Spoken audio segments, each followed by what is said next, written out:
shifters, entrepreneurs on the move, with your host, Amanda Barr, bringing you power-packed 15-minute conversations with entrepreneurs who share their stories of shifting in life and business to keep on the move. Welcome to the show. This is your host, Amanda Barr, and wow, do we have blockbuster guests for you today. I have producers Chris Goldberg and Jessica Jacobs with Winterlight Pictures. Chris formed Winterlight Pictures in 2018 with a goal to build a production company that leverages IP into film content that resonates on platforms both old and new. Together, Chris and Jess partner on projects to acquire and develop quality IP across film and television. It sounds super exciting, and I'm interested. Welcome to the show, Chris and Jessica. Thanks so much. Hi, thanks for having us. Yes, and let's dive in. Can you take us down Journey Lane to how you got started in this and where you are today? Sure, absolutely. So you mentioned IP, so a lot of people might want to know, that means intellectual property, and that's kind of like the underlying material and the underlying stories that ultimately get adapted to film and television. So things like books predominantly, but also comic books, short stories, articles, and that kind of thing. So yeah, I started in New York in my career, mostly working as a literary scout for 20th Century Fox. So we were basically hired by the studio to be kind of spies and go out there into the publishing world and see what was coming up and try to find the next big books and kind of go out and meet everybody there and get that information and then get the rights to those books as quickly as we could and beat the other studios. So I started there and was involved in a lot of the big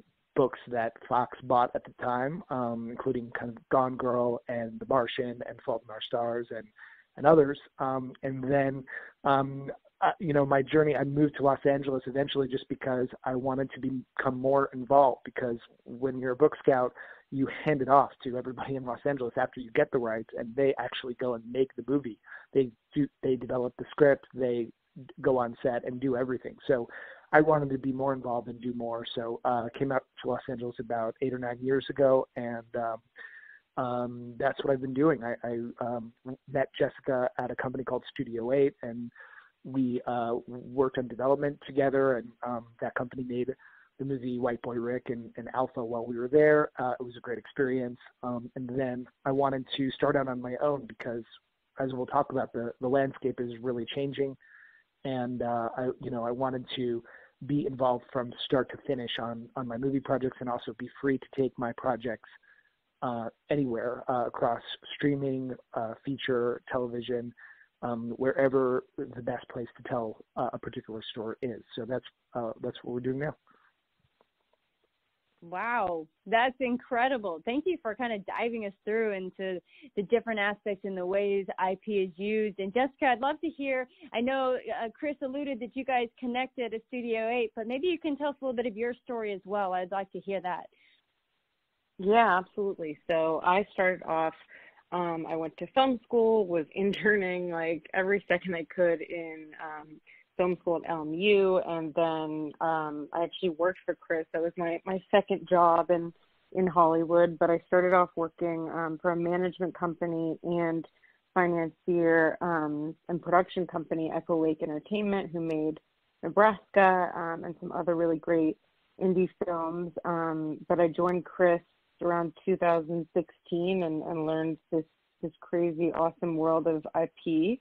And we worked together for a while, and then I went on to work for a producer in Winnipeg, actually, and I made 2 movies with Netflix. So I've really kind of gotten my hands on development and production and kind of straddling both worlds. And, to Chris's point, definitely being at a studio, I really was eager to, not just hand off the project and oversee it kind of from a distance, but I really wanted to be immersed in, the world on set and development and see everything through. So after making 2 movies with Netflix, I oversaw development at another management production company, Artillery Creative, and, worked with clients and found IP for them and, really moved their projects forward.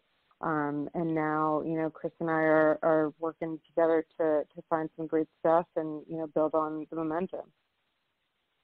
Incredible. You guys are like the dynamic duo here, the production side and finding some incredible IP out there. And I'd actually like to go kind of, you mentioned, Chris, there's shifts happening in the industry. Can you touch on maybe a few of those shifts that are going on?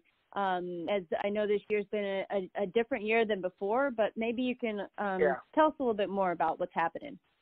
Yeah, absolutely. I mean, I think that people will probably understand the shifts just as a consumer and as a person living in the world in 2020.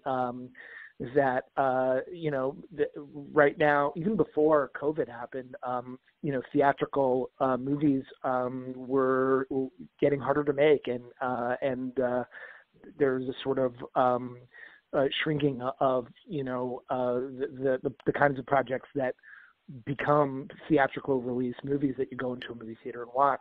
And at the same time, streaming. It started with cable TV and HBO, but then of course Netflix and streaming have really come to kind of dominate the culture. So in a way, you see a lot of the best writers, actors, and filmmakers switching over to not just focusing on movies alone, but making series and making projects for streamers. So that's been a big shift that was already happening before COVID happened, and then now this year in 2020, for the most part, movie theaters have been shut down in huge numbers, and so many of the big movies have been put off to future dates, and God knows when they are going to be in theaters. But everybody's kind of been home, and it's just been an explosion of people watching content at home and on streaming, and then you have, in addition to Netflix's success, you have all these other huge companies, trying to make competitive streaming companies. So you have HBO Max, you have Apple, you have Amazon, you have Hulu, you have Peacock, you have a lot of other ones. So they're all jumping into the game, and so people like me and Jessica are shifting in a lot as far as how we're making our content and for who. Wow. I mean, you've hit on so many different things, and I think, as a consumer, we feel it. The change in the streaming. I mean, you can get everything on your phone now, and people have the movie experience at home in the living room, and it's crazy how quick you can get things now. So maybe, I don't know if there's anything additional, Jess, you want to add to those shifts, if you've seen anything, or if Chris covered pretty much everything that's going on. Yeah, I mean, just to talk a little bit more about it, I'd say that, before, when you would pitch projects as a producer to a buyer studio, a lot of them, who back then didn't have a streaming platform or partner, they would really ask you, find this material that is distinguishable enough that needs to be seen in the theater. What's that experience? And could you see it at home? And now, with different, even if it's action, limited series or superhero stuff, you see a lot more on the streamers. So I think I think people will always crave that community escapism experience in theaters. But for now, I mean, I think there's no genre, no medium really that can't be on streaming, especially, in this day and age. And that brings up the question that I wanted to ask you guys, which I think is one that a lot of people out there think about. And it's what kind of stories do producers like you both look for? What is that blockbuster hit? What is that series that will go on for years? What are you guys actually looking for? What stands out for you? I mean, I think that's a great question. It's probably hard to answer, and you don't want to kind of cop out and just say it when you see it, because right. I know there are a lot of people out there that want an answer to that. We all have our own taste, and we all have things that get us excited. But I think that what I found, especially as I've become a producer, so I was working for a studio for many years, so I would consider that being a buyer. Now I'm essentially a seller. I come in and find projects, and I have to go and sell them as a producer to a studio or to a streamer. And the things that I can sell, I just, the more and more that I've done from the producing side, it's really concept driven. It's really, I have to assume that these buyers are not going to have time to read a 600-page book, for example, and realize that it's a masterpiece of literature and really great writing. I have to go in and call them or have a meeting with them and sell them a concept. And so I'm really looking for concepts that grab me and make me think, I haven't seen that before, or that seems like a great idea, just from a conceptual, as they say, like an elevator pitch elevator pitch, meaning if you were trapped in an elevator with the head of the studio and you had the 10 seconds before you get to the next floor, could you pitch that person the story? I think that is actually really, really important. So it's very concept driven, and I would say probably, increasingly genre driven, meaning that it's a lot harder to sell just kind of pure drama or something like that, but typically more things that fall within a genre, such as horror, action, thriller, comedy, and just has some kind of genre element to it. And so that's another thing. And then on top of, we're looking at, I've had a lot of success, especially during the pandemic, because actors have not been on set, so they've been actually able to read. I've been able to attach a lot of really great actors to my projects, male and female. And the thing there is I'm always looking for things that have great roles, so that that I know that will attract top talent. And so, a real character that can grab me and make me think, oh, if I gave this project to name your top actor, that they might be interested. So that's another thing that I look at. I'm sure Jessica has her own things. Yeah, no, I mean, obviously concept and characters are super important. Just to add, I would say, something that feels timely, is great too. There's so much to talk about today. I mean, we've come a long way, with the Me Too movement, Black Lives Matter. There's so many things. Even if it's not just based on, one of those things or driven by, the time, I think it's also finding a character who maybe if we've seen the story before, maybe it's, a new character's take on, their own experience of that. So I definitely look for, like Chris said, compelling characters, but also things that feel timely. And, you hear a lot like, oh, well, this has been done before. So if it's been done, finding, how do you make something fresh? How do you make something really resonate with all types of audiences right now? Yeah, that's a great point. I think because of the streaming wars that we described and the amount of content that's out there, it's just like there's so much competition out there to grab people's attention. And just, I think Jessica's right. You've got to find something that somehow stands out. I often think about the other kind of cliche, other than elevator pitches, the water cooler moment, which is, something that will cause people to talk. And I think Jessica's really right that whether it resonates with like current things that are going on, or has something to say, just something that makes it stand out and will make people talk about it, whether that's, it's inspiring or it's controversial or just standing out in some way or another.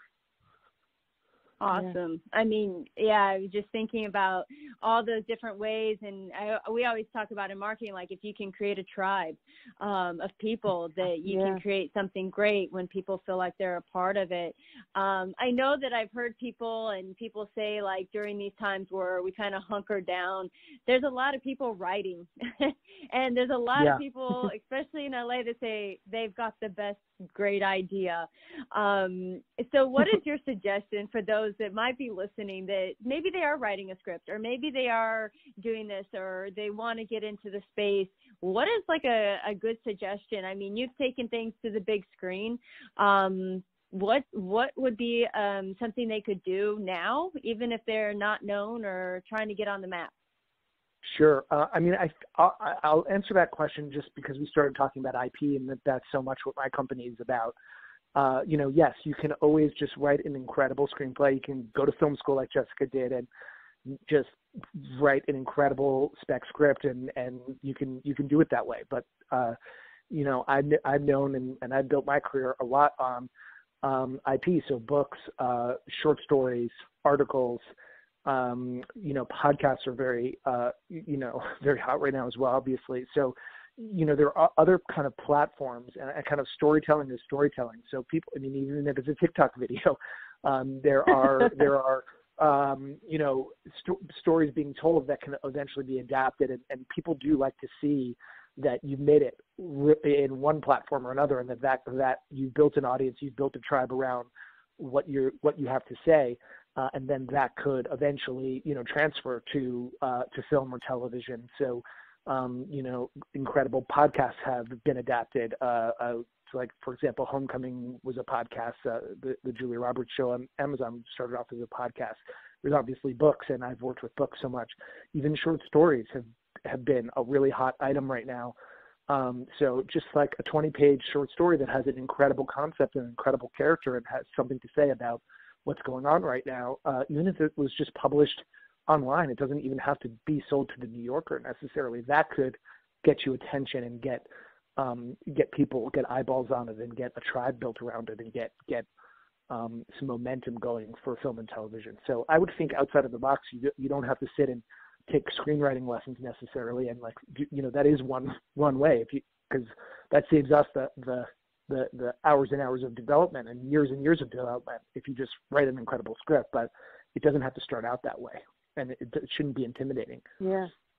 Yeah, and I would say too that the stories that I really gravitate to and the people I love working with the most in terms of writers, directors, it's always usually pretty personal. So, and it definitely shows, even if something didn't happen to you personally, but you have an experience to draw from, or a trauma or a tragedy, and you want to say something about it, I think that's also how you can, be fresh and stand out, like, we were talking about before, and just really kind of looking inwards, because what you care about will show up on the page, as to where if you phone it in, like, I don't know how great the writing might be if you really don't care from, before you start writing.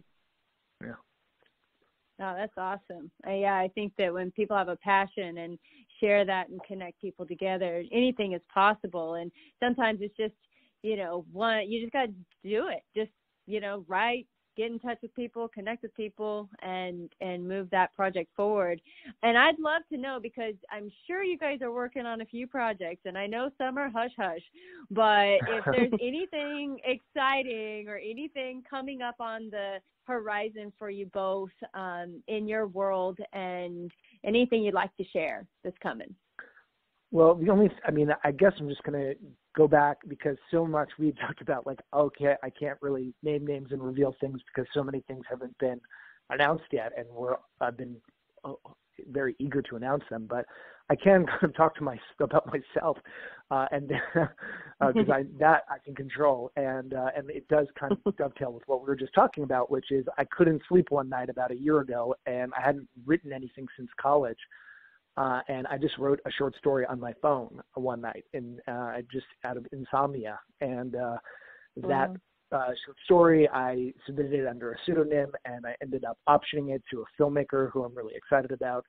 And they've attached an actor, and we're going to go out with a major pitch for like a studio movie, a big blockbuster kind of movie based on that short story. And that led me to be inspired, and I've now written 3 or 4 of them, and optioned a second one to another filmmaker that we're going to pitch for TV, and I'm in conversations on the third one. So that's been a really fun thing, and something that I'm excited about, and it speaks to exactly what we're talking about. It was never planned. It came out of a passion, and came out of literally not being able to sleep in this crazy year that we're going through, and just putting it on the page. So I'm nice. excited about that. That sounds exciting. Amazing. Jessica, anything I coming hope I your can way? talk about it more officially soon. I know. maybe we can do a follow-up or something and talk about it when everything gets moving.